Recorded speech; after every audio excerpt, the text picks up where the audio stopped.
जायसवाल अपने सीडीजे क्लासेज में आपका स्वागत करता हूं। कल हम लोगों ने नाउन क्लास पढ़ा था, उसी के आगे हम लोग आज पढ़ेंगे एडजेक्टिव क्लास।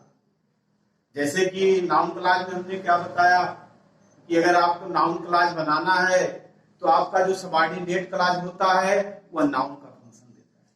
उसी तरीके से आप अगर एडजेक्टिव क्लास बनाना चाहते हो तो एडजेक्टिव क्लास को क्या करोगे आप, यानी एडजेक्टिव क्लास कब बनेगा? When subordinate clause works as adjective it is called adjective. मतलब क्या हुआ कि जो हमारा अब की बार सबऑर्डिनेट क्लास होगा उसको हम क्या करेंगे? एडजेक्टिव क्लास करेंगे। एक बात और आप याद रखिएगा, एडजेक्टिव क्लास की एक खासियत होती है कि एडजेक्टिव क्लास को जितना संभव हो उस शब्द के तुरंत बाद रखिए जिसको वो क्वालिफाई करता है। क्या हमने कहा कि जो आपका एडजेक्टिव क्लास होगा आपको उस वर्ड के तुरंत बाद रखना है जिसको वो क्वालिफाई करता है। अगर उससे आप दूर कर दोगे तो आपका एडजेक्टिव क्लास गलत हो सकता है। तो अगर आपको एडजेक्टिव क्लास बनाना है तो उसके लिए आपको रिलेटिव प्रोनाउन और रिलेटिव एडवर्ब की आवश्यकता है। तो हम जानते हैं क्या कहा हमने कि when subordinate class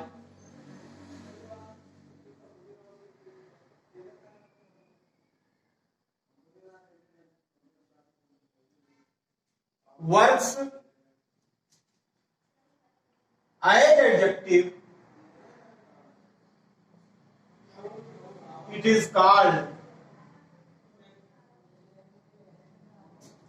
adjective class।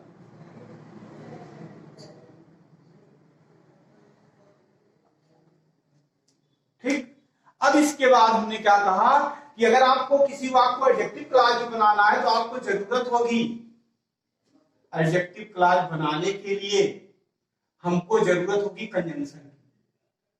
तो ये जो आपके कंजंक्शन होंगे एडजेक्टिव क्लास बनाने के लिए, इसमें आपको दो प्रकार के, यानी दो प्रकार के जो होंगे कंजंक्शन आपको जरूरत पड़ेगी। और जो यहां पर काम करेगा, एक तो आपका होगा रिलेटिव प्रोनाउन और दूसरा जो है रिलेटिव एडवर्ब। ये दोनों जो है आपके यहां पर कंजंक्शन का काम करेंगे, वो भी एडजेक्टिव क्लास बनाने के लिए।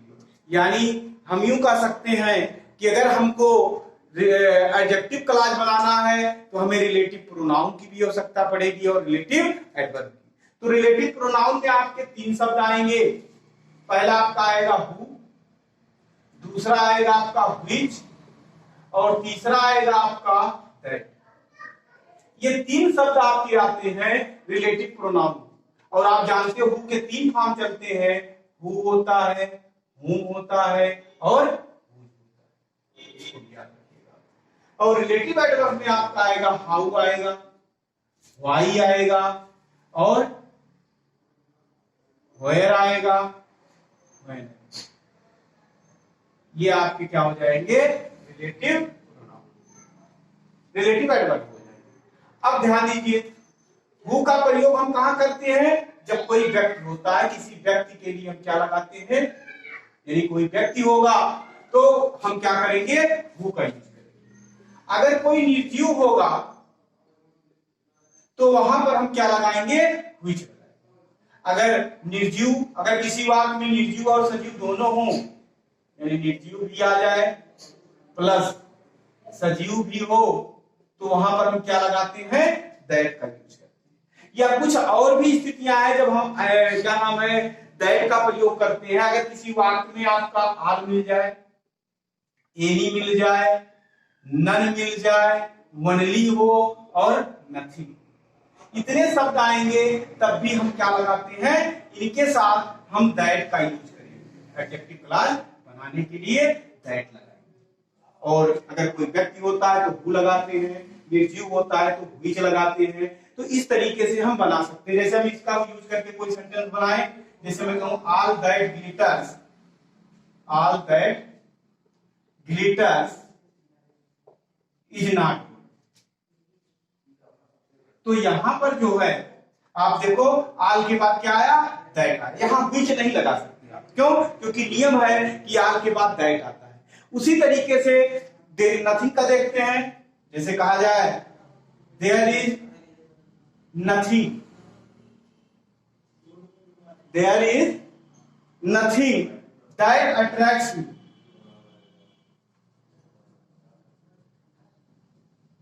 तो हमने क्या बताया आपको, दैट आप कहां कहां लगाओगे एडजेक्टिव क्लॉज में? जब आल आएगा, देयर आएगा, तो हम क्या करेंगे, आल का प्रयोग करेंगे। उसी तरह से एनी के बाद भी हम दैट लगाते हैं। जैसे हम कहें you may take, you may take any. अब यहां पर दैट का ऑप्शन होता है दैट यू लाइक, तो ये भी हो जाएगा, ये भी बन गया आपका। अब देखो यहां निर्जीव था, व्हिच होना चाहिए था, लेकिन नियम है कि भाई एनी के बाद क्या आता है, दैट का यूज होता है, इसलिए हम क्या किए यहां पर दैट लगा। इसी तरह से अगर किसी वाक्य में ओनली आ जाएगा तब भी हम क्या करेंगे, वहां पर दैट लगाएंगे। जैसे हम कहें man is the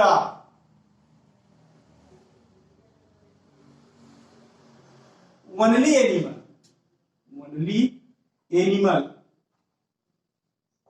that can use his mind।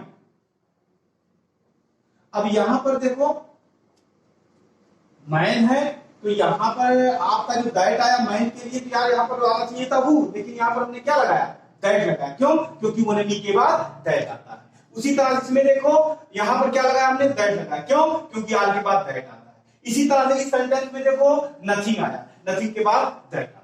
तो इस तरीके से हम क्या कर सकते हैं, किसी वाक्य को एडजेक्टिव क्लॉज में हम बना सकते हैं।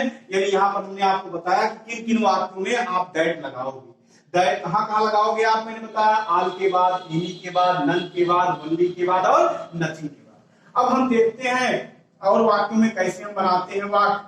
तो हमने आपको एक बात बताई क्या, कि एडजेक्टिव क्लॉज का प्रयोग जितना संभव हो उस शब्द के तुरंत बाद करो जिसको वो क्वालिफाई करता है, नहीं तो गलत हो सकता है आपका वाक्य। जैसे एक सेंटेंस लिखूं मैं, I gave him a camera, the camera was cheap. अब इस सेंटेंस में देखो इन दोनों को मिलाकर के हमको कंबाइन करना है। तो हमने कहा आपको कि कंबाइन करने के लिए अगर कोई निर्जीव आएगा, जैसे देखो ये जो कैमरा है इसी कैमरा के लिए तो आया हुआ, तो हम क्या करेंगे, कैमरा निर्जीव है, तो निर्जीव होने पर हमको जब एडजेक्टिव क्लॉज बनाना होगा तो इसके स्थान पर हम व्हिच लगा देंगे, और अगर सजीव होता है तो हु लगा देते हैं। तो यहां पे क्या हो जाएगा, आई गेव हिम अ कैमरा, अब यहां पे व्हिच लगा देंगे, व्हिच वाज चीप, और हमारा वाक्य एडजेक्टिव क्लॉज का। अब दूसरा सेंटेंस देखते हैं, जैसे कहा जाए this is the school, this is the school. दूसरा सेंटेंस है आई वाज स्टार्ट हियर।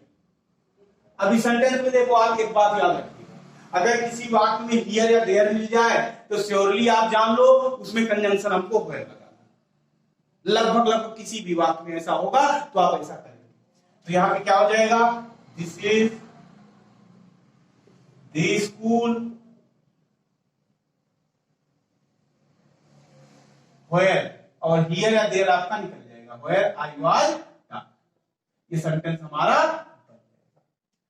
तीसरा सेंटेंस देखते हैं, जैसे कहा जाए the man was caught, he stole my mobile। अब इस सेंटेंस में देखो ये वाला सेंटेंस किसके बारे में बता रहा है, यहां कर्ता के बारे में बता रहा है। तो हमने क्या कहा, और देखो यहां पर व्यक्ति आया जिसका मतलब हु को हम किसमें चेंज कर देंगे, who.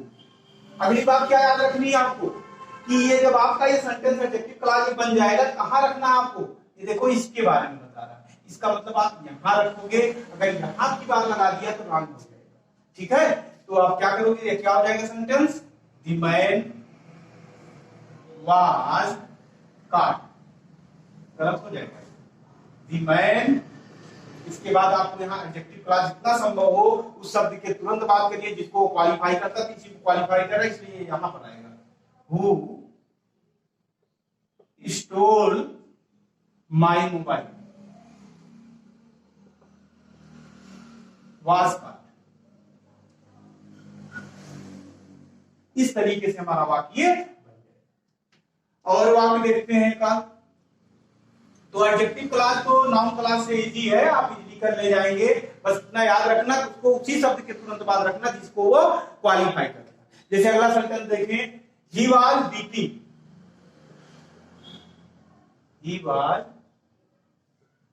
Weeping, he was weeping for some reasons, for some reasons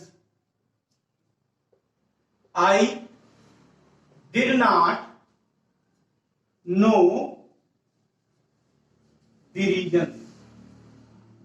अभी सेंटेंस में देखो, अगर किसी सेंटेंस में रीजंस मिलेगा तो इसका मतलब हुआ कि वहां पर कंजंक्शन आपका वाई लगेगा, तो क्या हो जाएगा, आई did not know the reasons।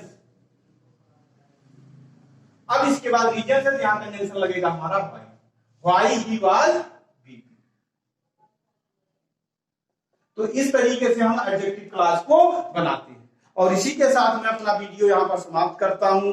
अगर आपको पसंद आया हो तो शेयर करें, सब्सक्राइब करें, और इसी के साथ मैं अपना वीडियो समाप्त करता हूं। जय हिंद।